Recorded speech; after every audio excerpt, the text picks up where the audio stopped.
ये इन्फेक्शन ऐसा है कि अपॉर्चुनिस्टिक इन्फेक्शन है।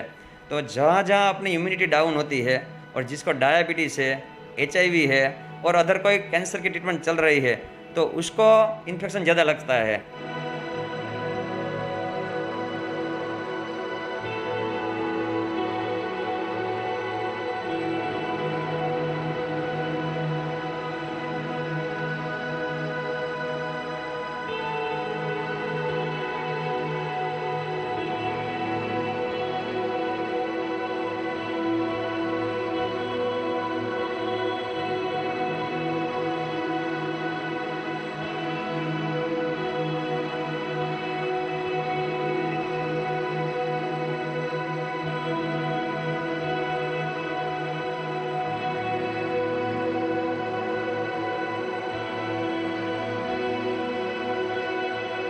मेरी बीवी को पहले कोरोना हुआ था, उसमें इसको दोषी हॉस्पिटल में एडमिट किया था।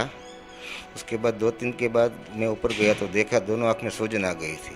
उसके बाद मैंने डॉक्टर को पूछा कि साहब ये क्या है, तो डॉक्टर ने ऐसा बताया कि ये तो मास्क लगाया हुआ इसलिए लोही का सर्कुलेशन नहीं होता इसलिए सूजन होगी। लेकिन दूसरे दिन फिर भी वापस गए, उसके बाद डॉक्टर ने बोला कि इसको CT स्कैन कराना पड़ेगा, उसके बाद अपन निर्धारित कर सकते हैं कि क्या प्रॉब्लम है। CT स्कैन करवाने के लिए गए, उसके बाद डॉक्टर को बोला तो डॉक्टर ने ये बताया माइक्रोसिस कोई नाम का दर्द है, ये आपकी बीवी को हो गया।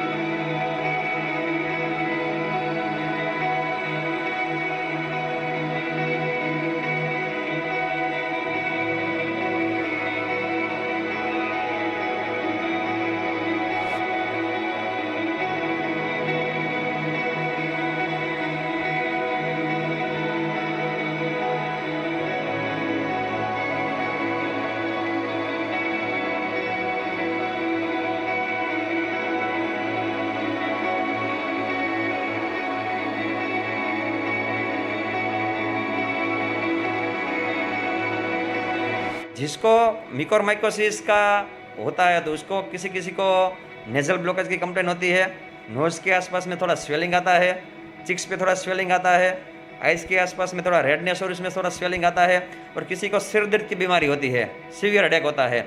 और अभी अभी काफ़ी लोग ऐसा भी आता है जिसको टूथेक की कंप्लेन होती है और दिखाने के लिए वो डेंटिस्ट के पास जाता है।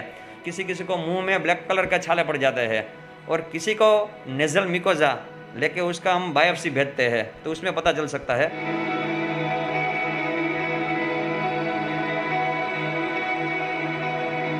वो एक तरह का फंगल इन्फेक्शन है। तो मोस्टली जिसको कोविड हुआ है तो उसमें उसकी इम्यूनिटी थोड़ी डाउन होती है, और कोविड के ट्रीटमेंट के लिए डॉक्टर उसको स्टीरॉयड और रेमडेसिविर देते हैं, तो उसकी वजह से इम्यूनिटी और डाउन हो सकती है। और जिसको शुगर की बीमारी है तो स्टीरॉयड की वजह से थोड़ा उसका शुगर का लेवल बढ़ जाता है।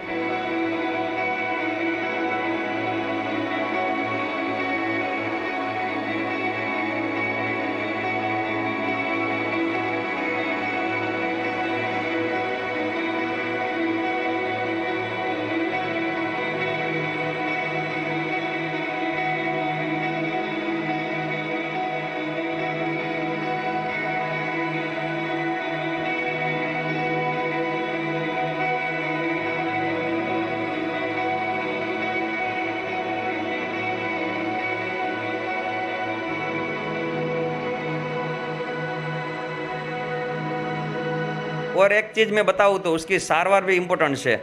उसके लिए जितना जल्दी डायग्नोसिस हुए और जितनी जल्दी सारवार हुए तो पेशेंट का उसका इन्फेक्शन बढ़ेगा नहीं तो यह साइनस में से इन्फेक्शन आँख में चला जाएगा और कभी कभी किसी को ब्रेन में भी चला जाता है।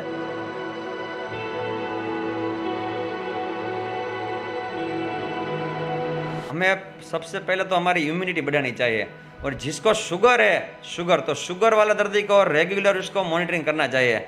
और कोविड की ट्रीटमेंट ले रहे हैं, स्टीरॉयड की दवा ले रहे हैं, तो 2-3 दिन के बाद रेगुलर शुगर चेकअप कराने का है, और साथ में ज़रूरत पड़े तो फिजिशियन को दिखा के इंसुलिन स्टार्ट करना है। और इम्यूनिटी बढ़े उसके लिए थोड़ा डाइट में भी उसको ग्रीन वेजिटेबल्स ज़्यादा लेना है।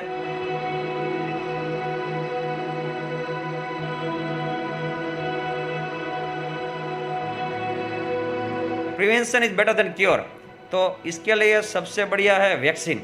अभी हमारा गवर्नमेंट वाला ने 18 साल से 45 ईयर के बीच में भी वैक्सीनेशन के लिए सबको मोटिवेट किया है।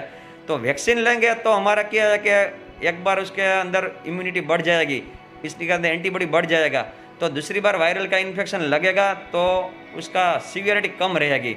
तो मेरी तरफ से जिन लोगों ने वैक्सीन नहीं लिया है वो वैक्सीन लेंगे तो उसके बाद अगर इन्फेक्शन लगता है तो उसकी सीवियरिटी कम रहेगी और म्यूकोरमाइकोसिस का चांसेस भी कम रहेगा।